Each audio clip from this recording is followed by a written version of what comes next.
So Russ leaves a comment, I tried taking magnesium, but I wake up in the middle of the night with my heart pounding. And this brings up an excellent point about the double-edged sword that is not having enough magnesium, but also maybe taking too much. And I liken taking magnesium in a magnesium deficient body like trying to put water on a hot pan. Our body, which is incredibly inflamed like a hot pan would be, is the pan. Magnesium, which is something that is very, very capable of cooling the pan down, is the water. Now, depending on how inflamed you are is going to dictate how hot the pan is and how violent that reaction of introducing any of the water or magnesium to your pan is going to sizzle.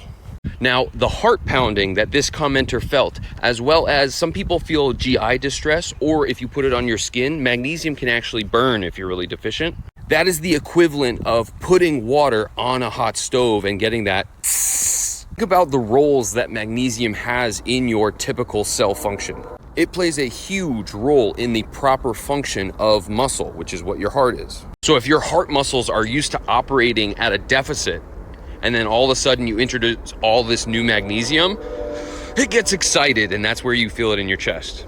Now, magnesium is going to help with your inflammation the same way that water is what's going to cool down the pan. But in terms of minimizing that sizzle and that reaction that you get from the magnesium, it's a matter of dosage and length of exposure.